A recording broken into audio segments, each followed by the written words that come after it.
হচ্ছে উপযুক্ত ব্যক্তি যদি বিশেষ পরিস্থিতিতে সরকার এই ক্ষেত্রে নিয়োগও করতে পারবে।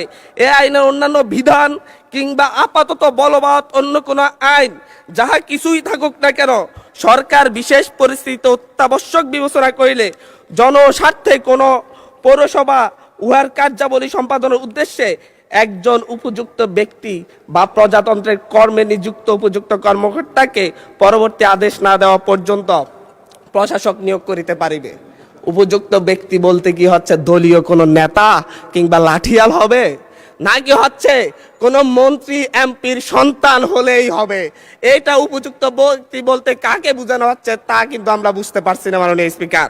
মাননীয় স্পিকার, এর মধ্য দিয়ে নির্বাচিত প্রতিনিধিদেরকে সরিয়ে অনির্বাচিত শুধু মামা খালুর জোরেই বিভিন্ন প্রশাসনে বিভিন্ন পৌরসভা মেয়র কিংবা কাউন্সিলর পদে কিংবা সিটি কর্পোরেশনের মেয়র কাউন্সিলর পদে দলীয় নেতাদেরকে বসানোর একটি ফাইতারা করা হচ্ছে। মাননীয় স্পিকার, আমরা কোনো কথা বলতে গেলেই আমরা দেখি যে হচ্ছে বিভিন্ন সময় যখন হচ্ছে আওয়ামী সংসদ ছিল, পেশিবাদের সংসদ ছিল, তখন স্বজন হারানোর বেদনা উঠে আসতো মাননীয় স্পিকার। এখনো দেখা যাচ্ছে আমরা যখনই গণতন্ত্রের কথা বলি, যখনই স্থানীয় সরকারকে আমরা শক্তিশালী করার কথা বলি, তখন বলা শুরু করে আমরাই তো গণতন্ত্রের প্রবক্তা, আমরাই তো নতুন করে বাংলাদেশকে গণতন্ত্র উপহার দিয়েছি, আমরাই তো বাংলাদেশে নতুন গণতন্ত্রের পুনর্জন্ম দিয়েছি। 17 বছর ধরে আমরা লড়াই করেছি। 17 বছর ধরে লড়াই করেছেন বলে বাংলাদেশের গণতন্ত্রকে আবার গলা টিপে হত্যা করার সুযোগ নেই। আবার মাগুরা নির্বাচনের মতো আজকে বগুড়ার নির্বাচন এবং শেরপুর নির্বাচনের কারচুপি দেখেছি আমরা মাননীয় স্পিকার।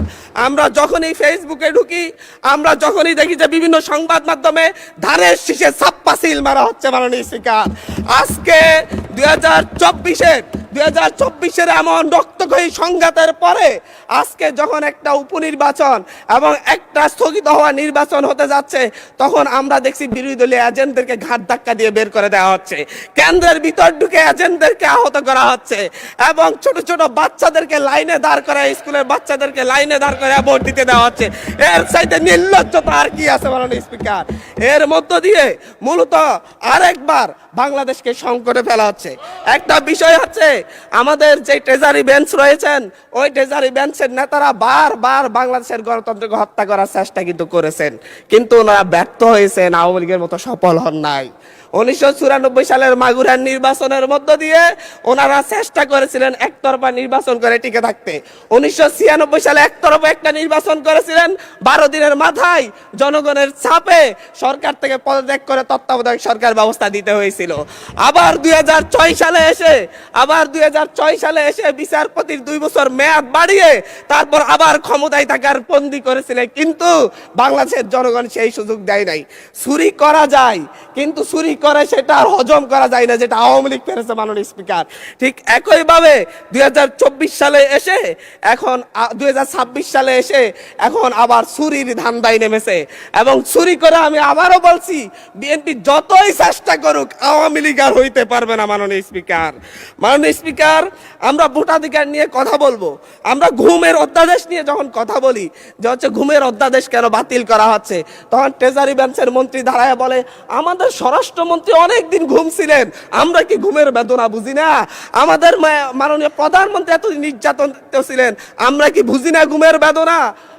শেখ হাসিনার মতো স্বজন হারানোর বেদনা এত বেশি বুঝেন, কিন্তু এই ঘুমের অধ্যাদেশ, ঘুমের তদন্ত করতে হলেই আপনাদের সরকারি কর্মচারীর বিরুদ্ধে তদন্ত করতে হলে সরকারেরই অনুমতি লাগবে, সেই আইন করে যাচ্ছেন। আবার বলতেছেন যে হচ্ছে সরকারি কোনো গোপনীয়তার জন্য কাউকে গুম করা হলে সেটা গুম হিসেবে যেন বিবেচনা করা না হয়। এটা তো দ্বিচারিতা ছাড়া আর কিছু না মাননীয় স্পিকার। মাননীয় স্পিকার, মানবাধিকার কমিশন অধ্যাদেশ বাতিল করে দিয়ে আবার সেই শেখ হাসিনার 2009 সালের প্রয়োগ করা আইনে তারা ফিরে যাচ্ছে। শেখ হাসিনা খারাপ, আওয়ামী লীগ খারাপ, সব কিছুই খারাপ, কিন্তু আওয়ামী লীগ ক্ষমতায় থাকার জন্য আওয়ামী লীগের যত বিধান আছে, নিয়ম নীতি আছে, সবগুলাই আজকে কি ভালো হয়ে যাচ্ছে মাননীয় স্পিকার।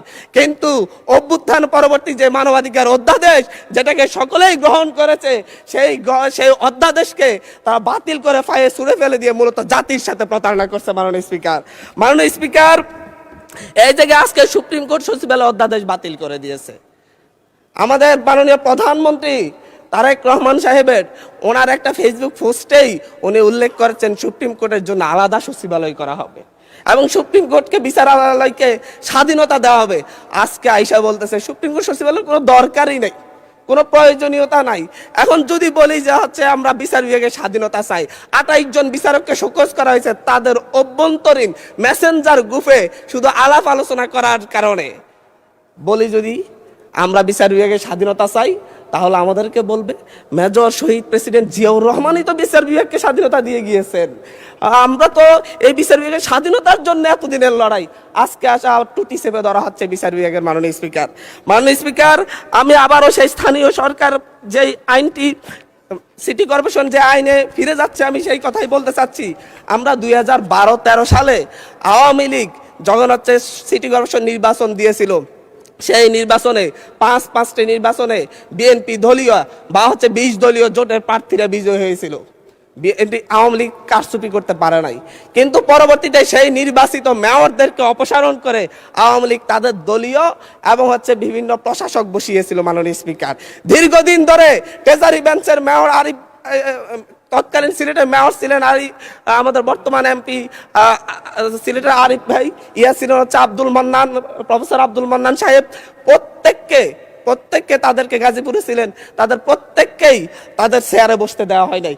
একই ধরনের পথে আওয়ামী লীগের সেই দেখানো পথে বিএনপি হাঁটার জন্য এই আইনটাকে করা হচ্ছে। মাননীয় এই বিশেষ পরিস্থিতির কি প্রয়োজন, কেন এইটাকে আবার আইনে রূপান্তর করে মূলত স্থানীয় সরকারকে শক্তিশালী করার বিপরীতে দুর্বল করে তার পিঠে একটা, তার গলায় একটা ছুরি ধরে রাখার কি প্রয়োজনীয়তা পড়লো, এর জবাবটা অবশ্যই আমরা চাইব। মাননীয় স্পিকার, এবং বিশেষ পরিস্থিতি বলতে কি বোঝানো হয়েছে, বিশেষ ব্যক্তি, উপযুক্ত ব্যক্তি বলতে কি বোঝানো হয়েছে, এর ব্যাখ্যা ছাড়া এই আইন পাস করা হলে এর মধ্য দিয়ে স্থানীয় গণতন্ত্রকে আবার গলা টিপে হত্যা করা হয়েছে বলে আমরা ধরে নিব। মাননীয় স্পিকার, ধন্যবাদ। মাননীয় স্পিকার।